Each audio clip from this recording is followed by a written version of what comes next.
Wonderful day, wonderful day, wonderful day. This is your neighborhood sensei Fouché, telling all y'all to stay woke. But relax, and make sure you take notes. I want to welcome all of you wonderful people, all you self-loving people who are tuned in to the host with the most. I hope you all had a wonderful day.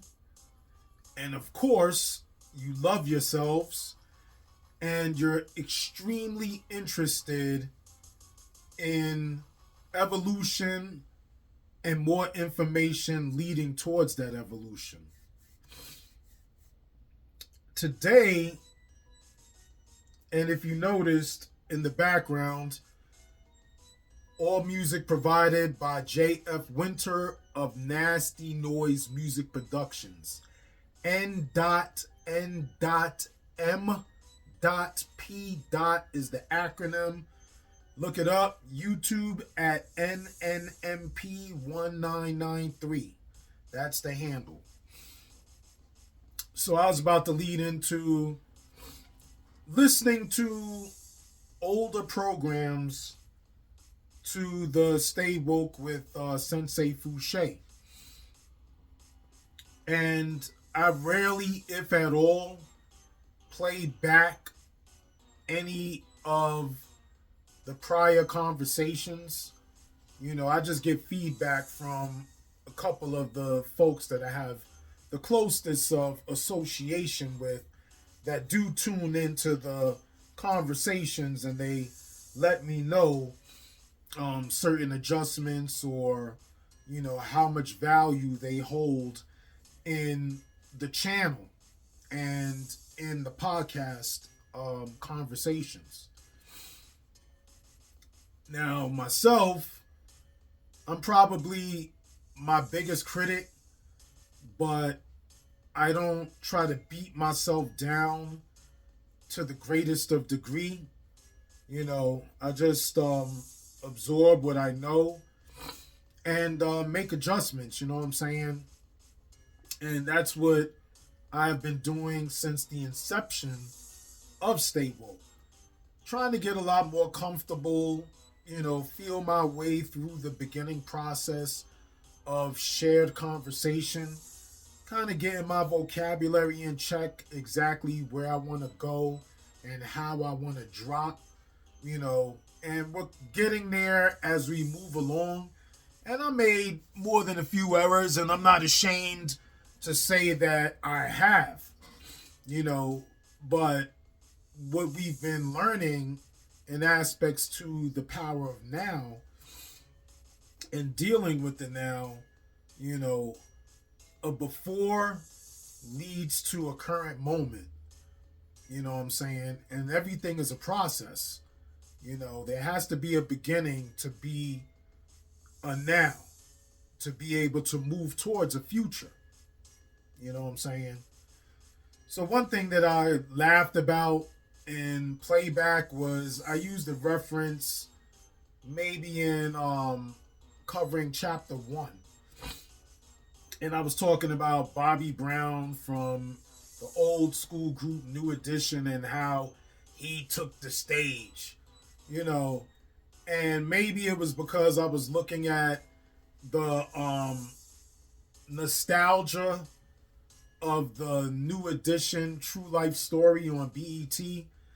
And in the aspect of nostalgia, I was just excited in the moment of Bobby Brown taking command of being a lead, but realistically, he followed in relation to the doofus, the conscious con. You know what I'm saying? So when I played back the episode and I really thought of the analogy, I'm like, as much as it sounded cool to use that reference because I'm a smooth guy, and I wasn't trying to be cool. I was just trying to connect a relatable analogy for people to be able to comprehend.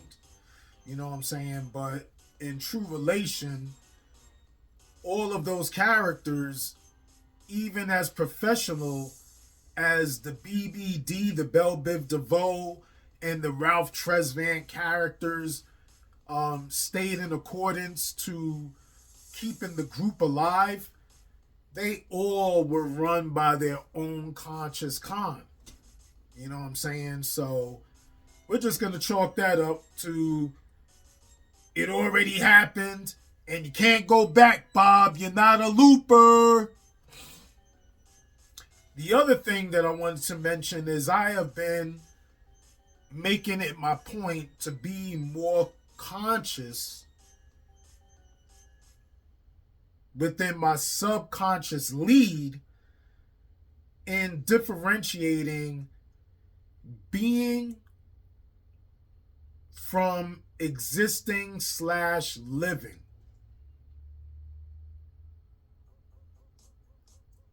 The conscious con running the autopilot program of the unconscious is only satisfied with abusing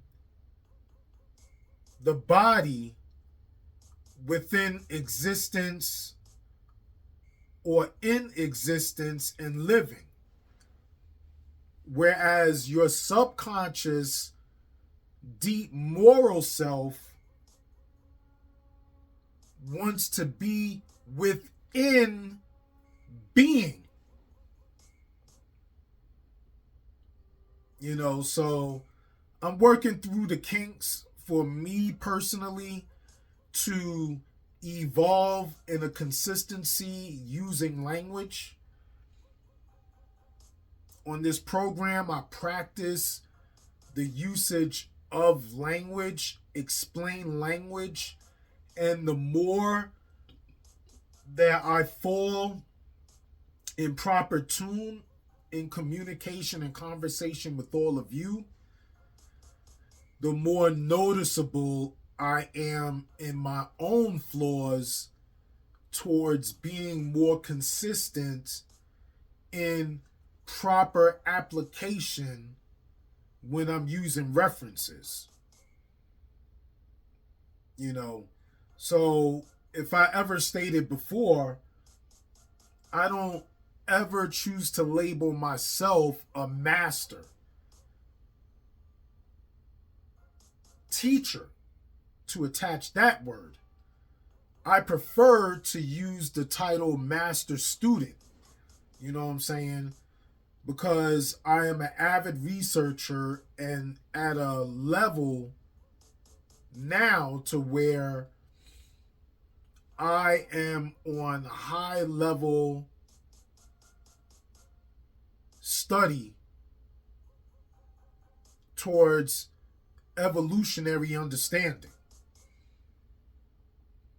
You know what I'm saying? I already been through all of the elementary stage information, you know what I'm saying, with the love hate thing and so connected more with hate and separation, the intermediate stage of learning going into the higher schooling stage of learning towards the collegiate, you know what I'm saying?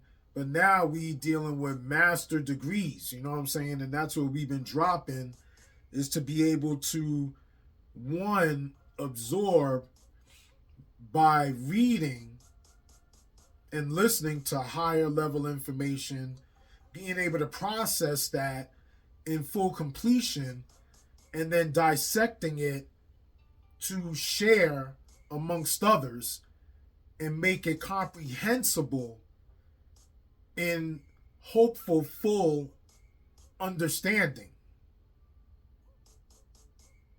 So I hope I'm able to accomplish that more consistently.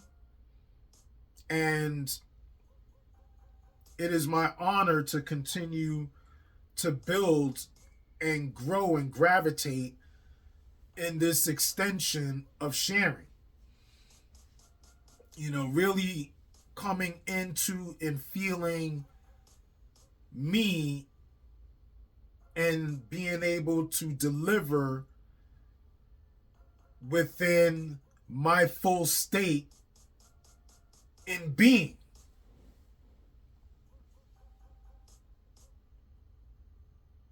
So aside from that, I think we're going to go right into reading The Power of Now, A Guide to Spiritual Enlightenment by Eckhart Tolle, Eckhart, last name Tolle.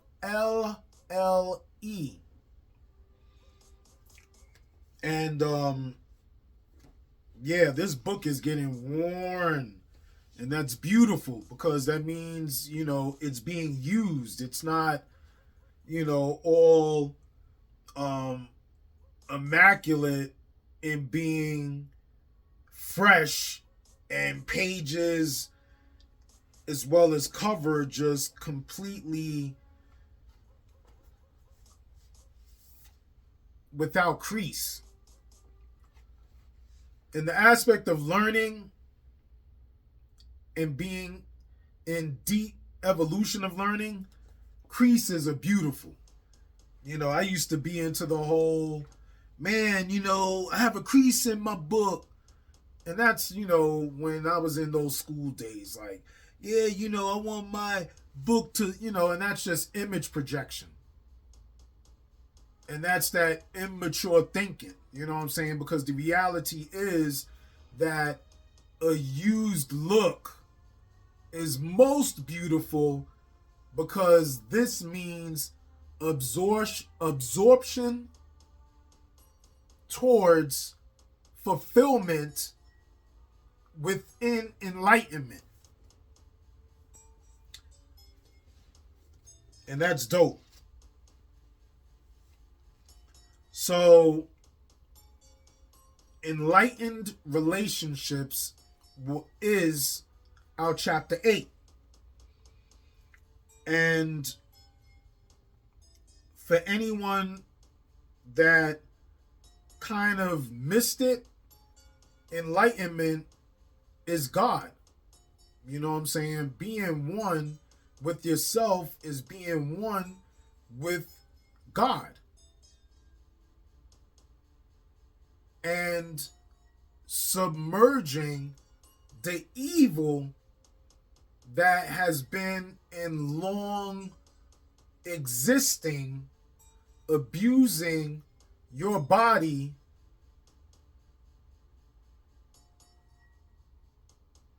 in your living day to day. And the reason why you are unfulfilled and not happy is because you are not individually complete. There's too many missing parts. And this information is to guide you towards the doors relevant to fill in these gaps and give these necessary parts in order for you to properly function and run it within your right correspondence instead of continuing to glitch incorrectness. And that's how you deal with your suffering and your misery and your confusion, your unfulfilled desires.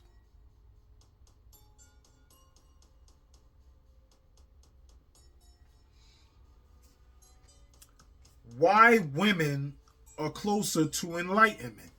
And when I was speaking yesterday, I was talking about duality because, of course, when we're speaking about the God and the evil in you, you know what I'm saying? The duality, the coexistence of the two different parts of you.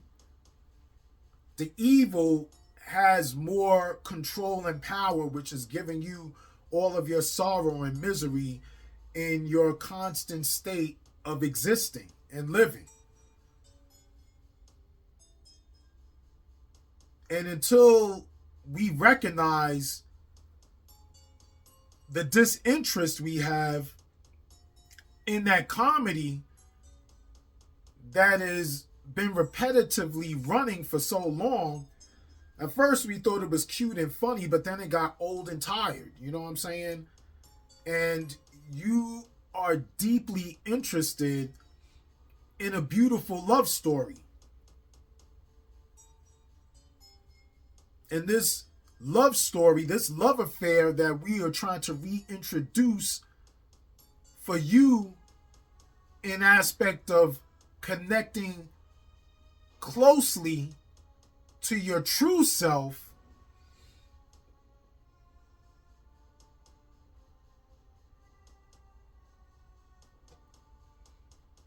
that is the script that we are encouraging to be written in forward movements in every step in place, understanding, connection, and courage to be in the now.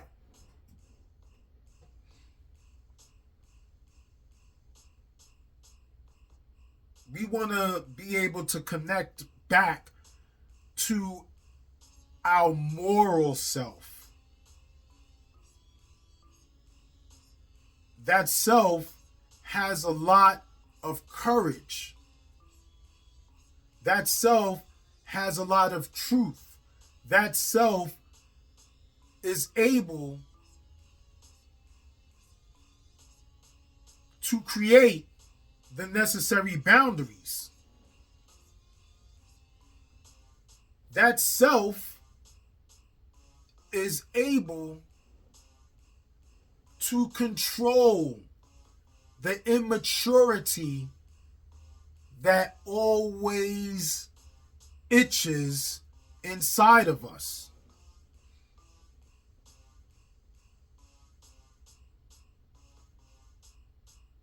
And that is when we have finally dismissed that doofus. Because when we dismiss that conscious con, that clown, he will continue, or she, or we'll just call it they, will continue to try to fester itself into an eruption. And in that eruption, the residual damage is the cage has been opened. And now again, it is mixed within the madness and has the least amount of control.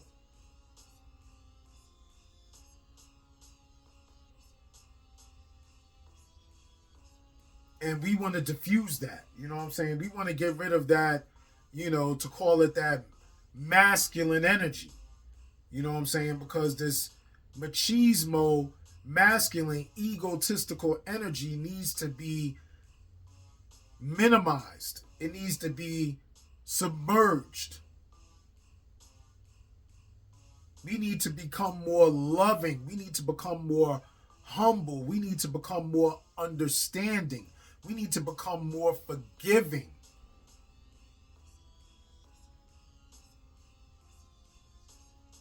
Are the obstacles to enlightenment the same for a man as for a woman? Yes. But the emphasis is different. Generally speaking, it is easier for a woman to feel and be in her body. So she is naturally closer to being and potentially closer to enlightenment than a man.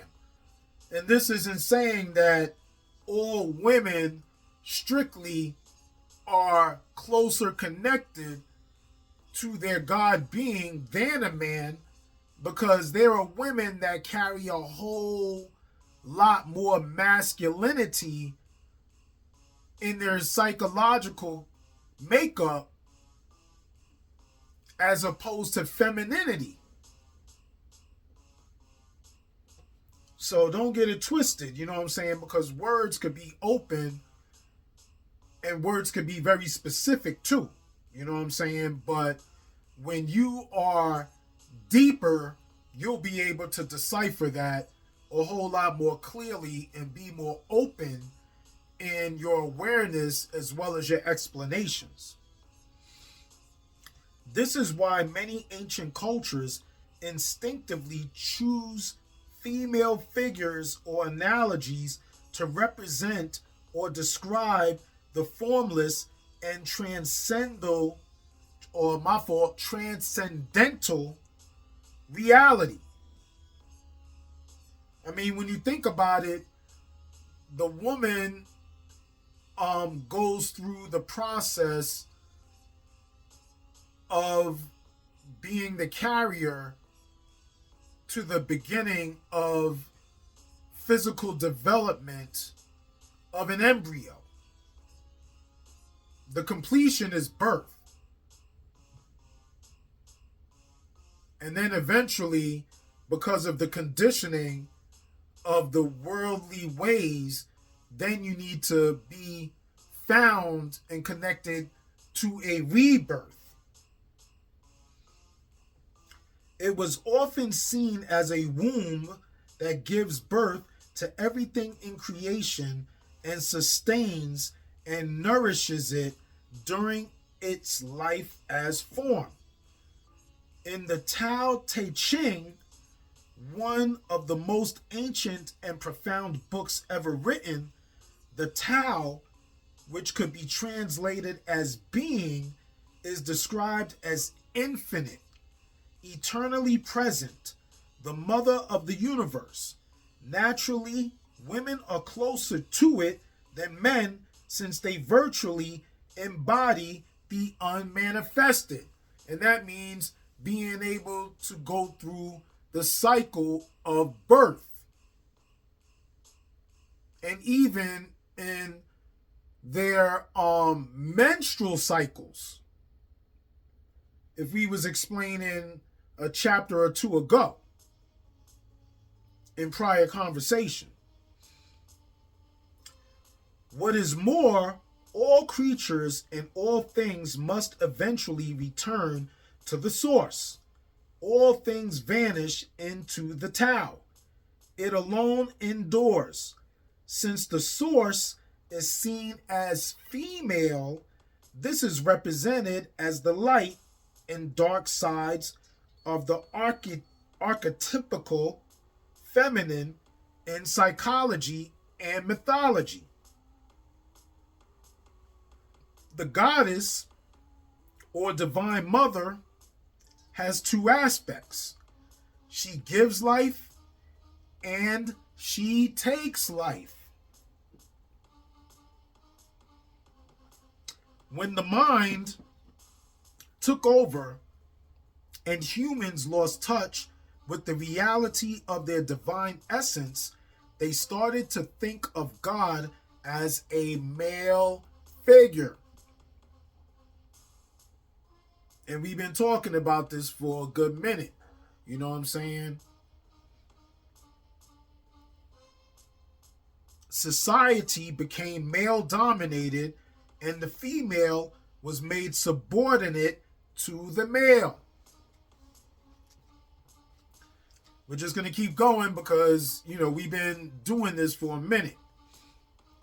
Some people now use the term goddess instead of God. You know what I'm saying? And it's basically just a flip of how you look at it, because in the Chinese ideology, you have the yin and the yang.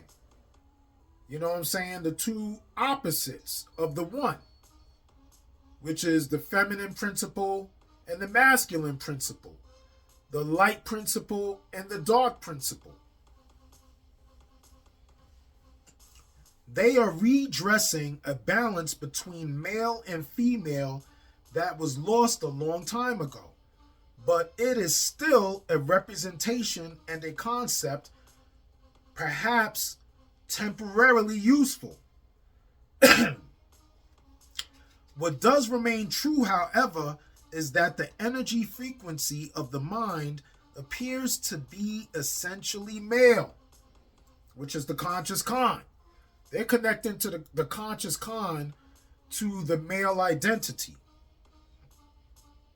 The mind resists, fights for control, uses, manipulates, attacks, tries to grasp and possess, and so on.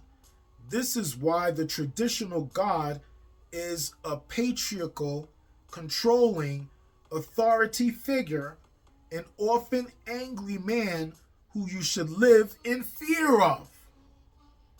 As the Old Testament suggests, this God is a projection of the human mind.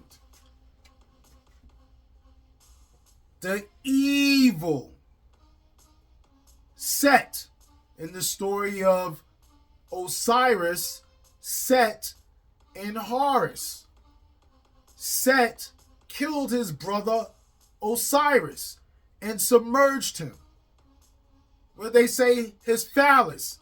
He chopped off his phallus, which was his penis, and he dissected it and dispersed it into different parts around the earth. And he had to be rediscovered. All those parts had to be rediscovered. And in that rediscoverance of all those parts, then he would be able to understand his power and rise again and submerge his brother to be in submittance of his greatness. But until that happens, Horus is controlled and run by Set because he believes for Set to be his father, but he's really his uncle. And his uncle is jealous of Horus because he knows that he has a higher power than him, because his father wants to rise and give Horus the throne.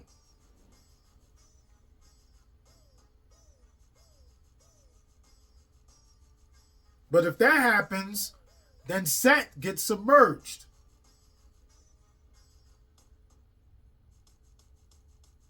So, if the male is Set, then that makes Osiris, who is the we call the father, the mother or the female figure.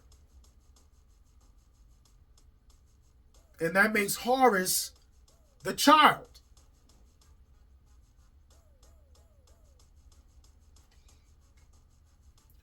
What does remain true, however, again, is that the energy frequency of the mind appears to be essentially male. The mind resists, fights for control, uses, manipulates, attacks, tries to grasp and possess, and so on. This is why the traditional God is a patriarchal, controlling authority figure, an often angry man who you should live in fear of, as the Old Testament suggests. This God is a projection of the human mind. To go beyond the mind and reconnect with the deeper reality of being, very different qualities are needed. Surrender, non-judgment, an openness that allows life to be instead of resisting it, the capacity to hold all things in the loving embrace of your knowing. All these qualities are much more closely related to the female principle, whereas mind energy is hard and rigid. being energy is soft and yielding and yet infinitely more powerful than the mind. The mind runs our civilization, whereas being is in charge of all life on our planet and beyond. Being is the very intelligence whose visible manifestation is the physical universe. Although women are potentially closer to it, men can also access it within themselves.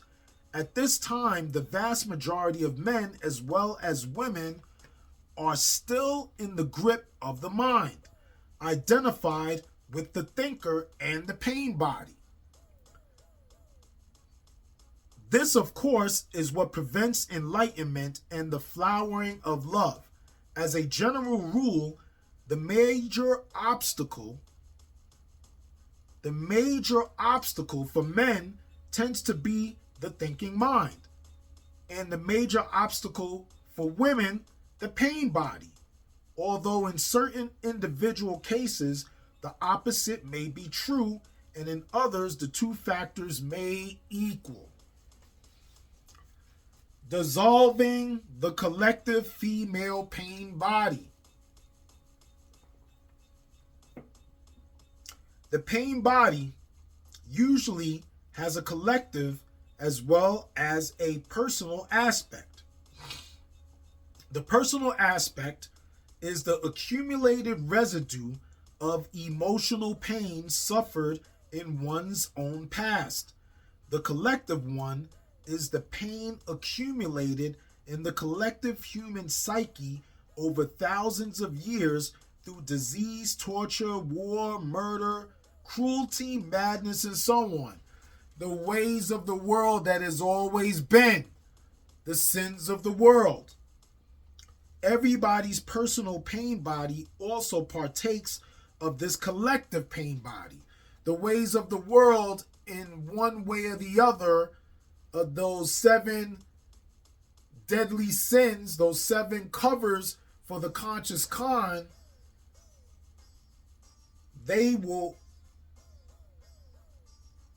always be in some form connected to that pain body. Because the pain is the fear. And those 7 covers are the protectors of the fear for the conscious con. Anyone with a strong pain body and not enough consciousness to disidentify from it will not only continuously or periodically be forced to relive their emotional pain, but may also easily become either the perpetrator or the victim of violence. Because you're full of anger, you're full of rage, you're full of resentment, you're full of the evil. Depending on whether their pain body is predominantly active or passive, that depends on the severity of your reaction. On the other hand, they may also be potentially closer to enlightenment. There's always a possibility. This potential isn't necessarily realized, of course, but if you are trapped in a nightmare, you will probably be more strongly motivated to awaken than someone who is just caught in the ups and downs of an ordinary dream. I always say, for someone to really understand the need for change, they have to go through the most extreme pain, to label that, or loss. Apart from her personal pain body, every woman has her share in what could be described as the collective female pain body. Unless she is fully conscious, this consists of accumulated pain suffered by women partly through male subjugation of the female, through slavery, exploitation, rape, childbirth, child loss, and so on, over thousands of years. The emotional or physical pain that for many women precedes and coincides with the menstrual flow is the pain body and its collective aspect that awakens from the dormancy at that time. It restricts the free flow of life energy through the body, of which menstruation is a physical expression. Often a woman is taken over by the pain body at that time. It has an extremely powerful energetic charge that can easily pull you into unconscious identification with it. You are then actively possessed by an energy field that occupies your inner space and pretends to be you. It speaks through you, acts through you, thinks through you. Whichever has control, the conscious con or your true self, like they will be able to run the autopilot. You know what I'm saying? So again, it speaks through you, acts through you, thinks through you. It will create negative situations in your life so that it can feed on the energy. It wants more pain, and that's the conscious con. Set. The doofus. In whatever form, it wants more pain. I have described this process already. It can be vicious and destructive. It is pure pain, past pain, and it is not you. It is not the subconscious you. It is not the God in you. It is the evil. The number of women who are now approaching the fully conscious state already exceeds that of men and will be growing even faster in years to come. Men may catch up with them in the end, but for some considerable time, there will be a gap between the consciousness of men and that of women. Women are regaining the function that is their birthright and therefore comes to them more naturally than it does to men. To be a bridge between the manifested world and the unmanifested, between physicality and spirit. As long as you make an identity for yourself out of the pain, you cannot become free of it. As long as part of your sense of self is invested in your emotional pain, you will unconsciously resist or sabotage every attempt that you make to heal the pain. Why? Quite simply, because you want to keep yourself intact. Because the doofus, the clown, wants to stay there.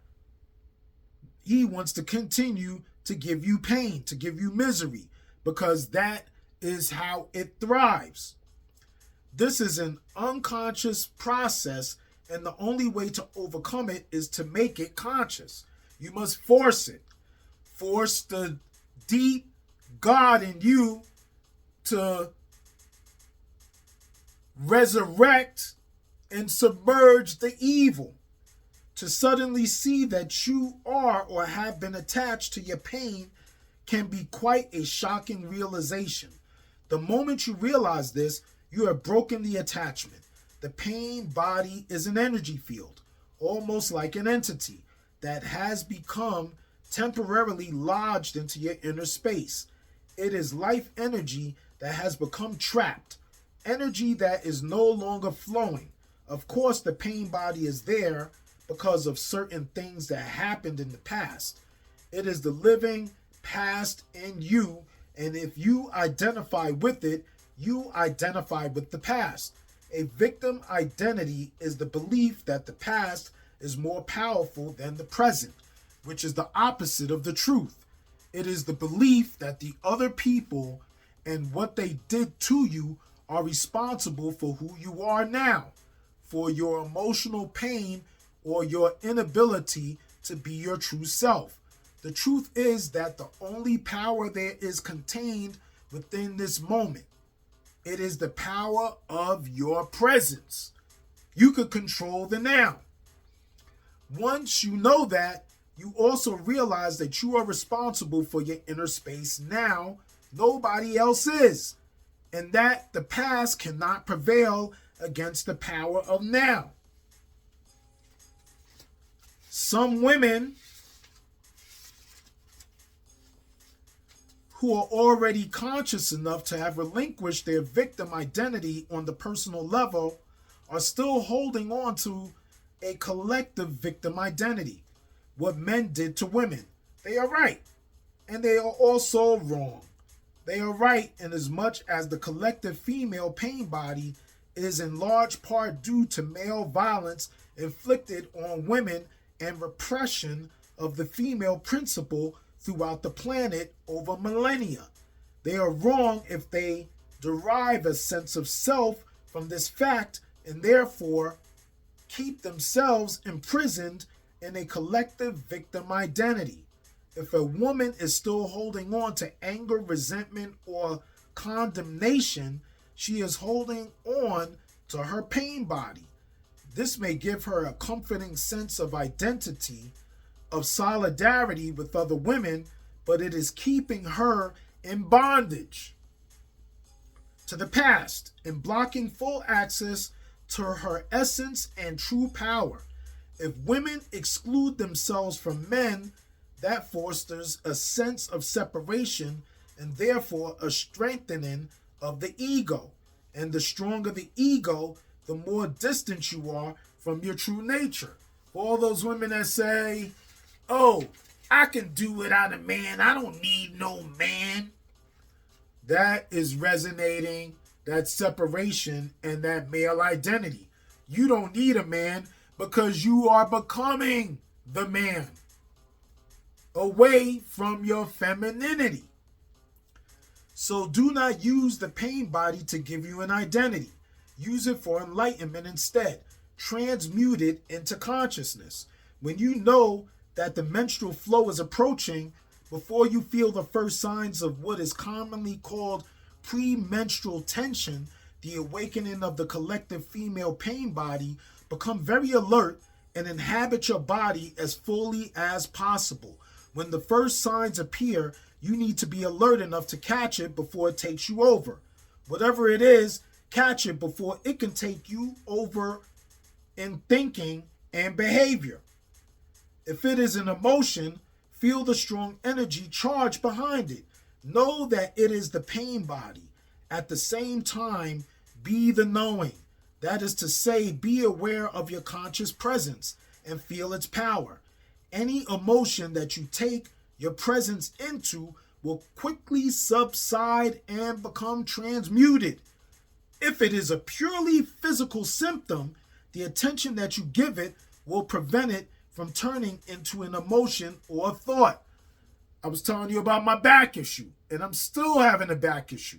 But since I am so in tune with this conversation, I'm not thinking about it. I am highly enlightened. That pain has minimized a lot. If it is a purely physical symptom, the attention you give it, if it is a purely physical symptom, the attention that you give it will prevent it from turning into an emotion or a thought. Then continue to be alert and wait for the next sign of the pain body. When it appears, catch it again in the same way as before. Later, when the pain body is fully awakened from its dormant state, you may experience considerable turbulence in your inner space for a while, perhaps for several days. Whatever form this takes, stay present. Give it your complete attention. Watch the turbulence inside you.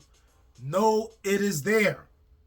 Hold the knowing and be the knowing. Do not let the pain body use your mind and take over your thinking. Feel its energy directly inside your body. As you know, full attention means full acceptance. Through sustained attention and thus acceptance, there comes transmutation. You can change through awareness, through knowing, through honesty. The pain body becomes transformed into radiant consciousness, just as a piece of wood when placed in or near a fire.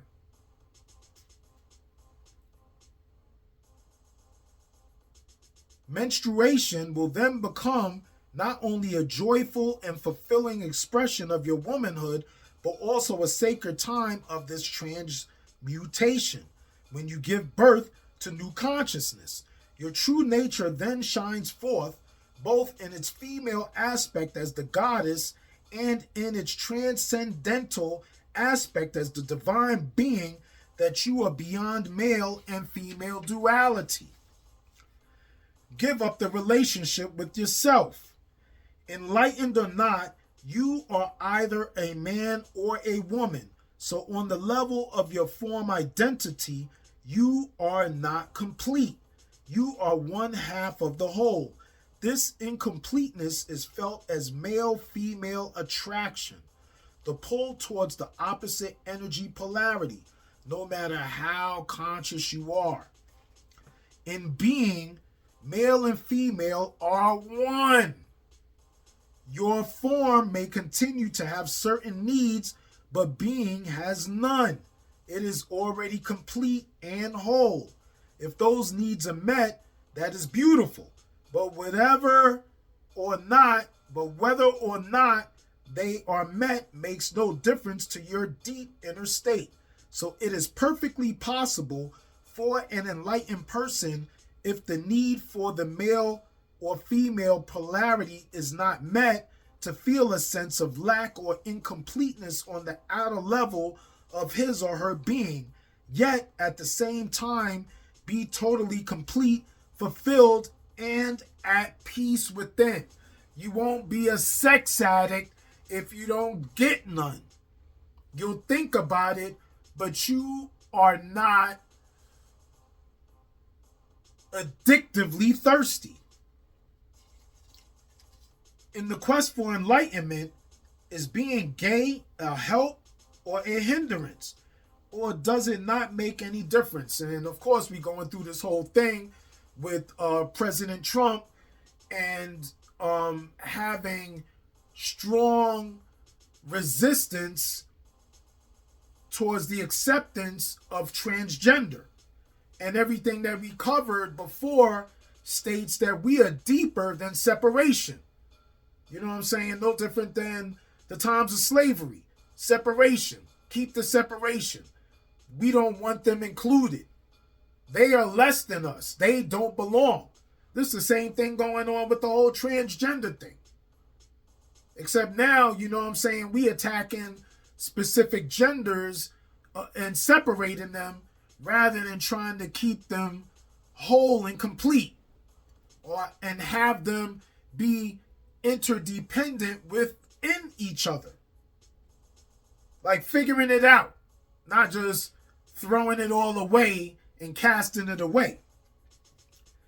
As you approach adulthood, uncertainty about your sexuality, followed by the realization that you are different from others, may force you to disidentify from socially conditioned patterns of thought and behavior. This will automatically raise your level of consciousness above that of the unconscious majority, whose members unquestionably take on board and inherited patterns of hate, of separation, of judgment. In that respect, being gay can be a help. Being an outsider, to some extent, someone who does not fit in with others or is rejected by them for whatever reason, makes life difficult, but it also places you at an advantage as far as enlightenment is concerned. It takes you out of unconsciousness almost by force. On the other hand, if you then develop a sense of identity, which means, you start paying attention too much to the labeling based on your gayness, you have escaped one trap only to fall into another. You will play roles in games dictated by a mental image you have of yourself as gay. You will become unconscious. You will become unreal. Underneath your ego mask, you will become very unhappy. If this happens to you, being gay will have a hindrance, but you always get another chance. Of course, acute unhappiness can be a great awakener. If you cannot be at ease with yourself when you are alone, you will seek a relationship to cover up your unease. You can be sure that unease will then reappear in some other form within the relationship, and you will probably hold your partner responsible for it. Resentment because of these judgments, and you being insecure and not confident enough to uplift your higher self and submerge that weaker self. Do you need to have a relationship with yourself at all? Why can't you just be yourself? When you have a relationship with yourself, you have split yourself in two: I and myself, subject and object. That mind-created duality is the root cause of all uneasy complexity, of all problems and conflict in your life. You and yourself merge into one. You do not judge yourself. You do not feel sorry for yourself. You are not proud of yourself. You do not love yourself. You do not hate yourself, and so on. The split caused by self-reflective consciousness is healed. Its curse removed. There is no self that you need to protect, defend, or feed anymore. Once you become one within your loving self. When you are enlightened, there is one relationship that you no longer have: the relationship with yourself. Once you have given that up, all other relationships will be love relationships. Once you lose connection with fighting against yourself back and forth, and you take control of your most loving self and dismissing your most hateful self, then you will be able to be more connected to peace, more connected to happiness, more connected to life instead of death. This has been a beautiful moment. I really loved this conversation. And I am just going to, matter of fact, before I go there, let me say this. I am open to all people. I am not a prejudiced person. Myself, I am comfortable in my sexual connection of preference, which are females, but I do not judge and dismiss anyone that we would label the term gay. I am not homophobic, to use that reference. I will love anybody, hug anybody, give the highest of acknowledgement to anybody that truly loves themselves and serves others with authentic love. I'm with it, you know what I'm saying? So you ain't got to worry about me. I got too many old stories of my interactions with, different people of different preference specifics. There was one time I did have to let someone know that was gay and tried to recruit me. You know what I'm saying? And I just respectfully told him, like, look, I was under the understanding that we knew this was a business meeting in regards to trying to find a new location to do vocal recording to my instrumentals. And this is long way back when I was in New York City. And this gentleman was trying to create a relationship of intimacy. And I had to let him know, like, look, man, you know what I'm saying? Nothing against you as an individual, you know what I'm saying? And you're a cool person. I ain't got nothing against you, but, you know, I'm not interested. You know what I'm saying? And it's not anything about who you are, but more about what I choose to identify with, as well as you respectfully choosing to what you want to identify with. You know what I'm saying? And it was just all good from there. You know what I'm saying? No hard feelings or nothing. You know what I'm saying? Because it's not what you are, it's who you are. That's what I care about. You know what I'm saying? When they talk about blacks, like pro-black, I'm like, man, there's as many crappy black people as there are white people, to use those generic references. So it ain't what you are, it's who you are. So on that note, I'm going to just say, this is your neighborhood sensei Fouché, telling all y'all to stay woke. But make sure you relax. Please. And always remember to grab all the necessary tools in order to take those specific notes. 1.